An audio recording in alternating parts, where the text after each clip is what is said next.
Leda, a resident of Sparta, led a full and happy life with her husband. However, her existence took an unexpected turn when Zeus, captivated by her beauty, decided to conquer her. Aware of Leda's loyalty to her husband, Zeus resorted to a cunning ruse. He metamorphosed into a swan, pretending to be fleeing from an eagle, and thus approached Leda under this false identity. The swan, who was Zeus, seduced Leda and shared a bed with her that night. Coincidentally, her husband Tyndareus was also intimate with Leda during the same period. This encounter had surprising consequences. Leda became pregnant by both Zeus and Tyndareus. In her womb grew two sets of twins, each pair sharing a different father. From Zeus were born two immortal beings, while the children of Tyndareus were mortal. Upon giving birth, Leda surprisingly brought two eggs into the world. From one hatched Helen and Pollux, the divine children of Zeus. From the other, Castor and Clytemnestra, the mortal children of Tyndareus. As the years passed, these four siblings grew up in an atmosphere filled with love and prosperity. Despite the differences in their parenting, a deep harmony and an unalterable fraternal bond reigned among them.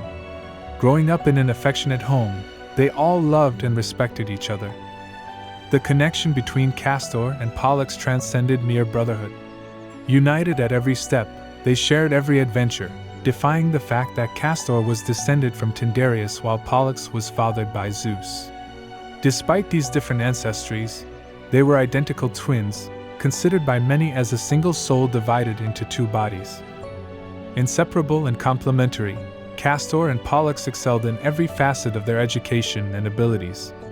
Pollux established himself as Sparta's most formidable fighter, earning renown and respect far beyond its borders.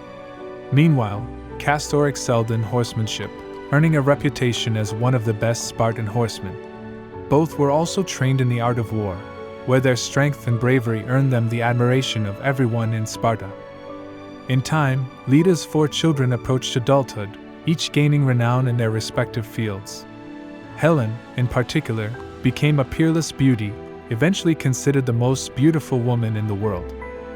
Theseus and Pirithous united in their ambition and dreamed of marrying the daughters of Zeus. Both searched for the ideal couple, resolving that Theseus would take Helen, an incomparable beauty, as his wife. Pirithous, on the other hand, longed to unite in marriage with Persephone, the consort of Hades. With enthusiasm, they began to hatch a malevolent plan to kidnap the young women, aware that they would never accept to be his wives by choice. Thus, they were to devise a strategy to ensure their liaison with the descendants of Zeus. Helena's abduction resounded as a tragedy in her family. However, as soon as her location became known, a powerful rescue expedition was organized to save the demigoddess. The twins Castor and Pollux, Helena's brothers, joined the military force in this noble cause. They soon arrived in Athens and made their way to the palace, only to discover that Theseus had departed with Pirithous to the realm of the dead in an attempt to capture Persephone. Consumed with fury, Castor and Pollux ravaged the palace, finally finding their grieving sister, Helen, guarded by Theseus' mother, Ethra. They freed her from her gloomy confinement, but the brothers' anger was not appeased. Determined to take revenge on Theseus for the suffering caused, especially considering Helen's youth, they set out to mete out justice. Taking Athens by storm, Castor and his brother sacked the city, exploiting its riches. Despite this, his thirst for revenge against the Athenians did not cease. In a bold move, they kidnapped Theseus' mother as they retreated to Sparta in retaliation for the kidnapping of Helen. Upon their return, the news that Helen had been rescued filled the palace with jubilation. Leda and her husband celebrated the return of their daughter and saw in their sons, Castor and Pollux, true warriors. The twins, always inseparable, embarked on countless adventures. Their fraternal bond was so strong that they were never found without each other. Years later, they joined Jason's crew on the legendary quest for the Golden Fleece. This adventure strengthened them, making them outstanding soldiers and warriors. During the expedition, it was revealed that Pollux and Helen were children of Zeus, not Tyndareus. This news surprised even Hercules, another member of the Argonauts, who scoffed at how Zeus had deceived Leda in the form of a swan. The fame of the demigods grew, spreading across numerous territories. The twins were said to be instrumental in saving the Argonauts from a maritime catastrophe. In an act of cunning and bravery, they rescued several shipwrecked companions. It is even rumored that Poseidon granted them the power to save sailors in distress, thus making them heroes revered by those who defied the furies of the sea. Arriving on the island of Babricios, Pollux confronted the formidable King Amycus, known for his prowess in basket fighting. As was tradition, Amycus challenged visitors to deadly hand-to-hand combat. No one had ever defeated the feared monarch. Still, Jason had complete confidence in Pollux, considered the most skilled fighter he had ever seen. The battle began with fierce intensity, but Pollux soon prevailed, defeating and slaying Amycus, thus gaining victory. After this feat, Jason acquired the coveted Golden Fleece, forging a legendary reputation. Despite enormous challenges, he returned victorious with most Argonauts, including the warrior brothers Castor and Pollux. Back in the kingdom of Tyndareus, the twins resumed their daily lives, crossing paths with two charming sisters who showed a keen interest in them. These maidens, daughters of Lysippus, Tyndareus' uncle, deeply captivated the brothers. A budding love blossomed between them, though not without obstacles.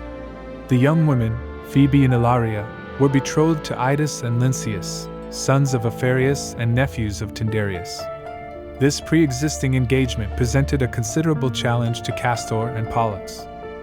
To complicate the situation further, the twins had a long history of rivalries and disagreements with Idas and Lynceus.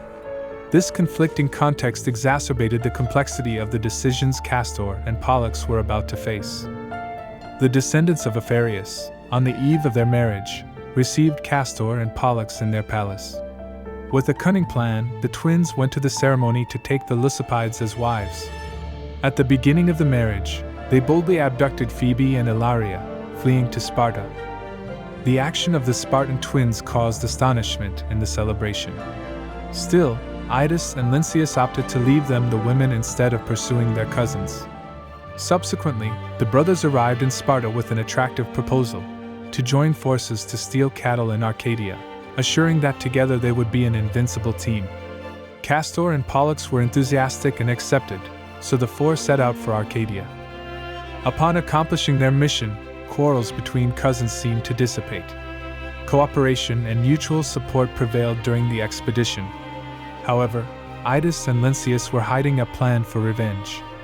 In the evening, Idas proposed killing an ox for dinner and dividing the spoils later. During dinner, they presented an unusual division of the cattle. Whoever finished his portion first would get half the spoils, and the second, the rest. Lynceus supported his brother's idea, altering the initial agreement to divide equally among the four. Confused but complying with the suggestion, Castor and Pollux agreed.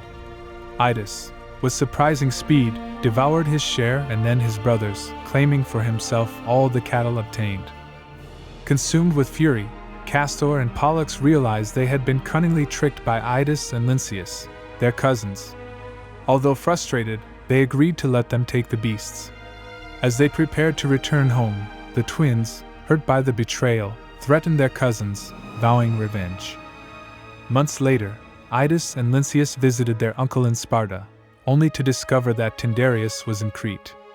Helena, along with Castor and Pollux, received them.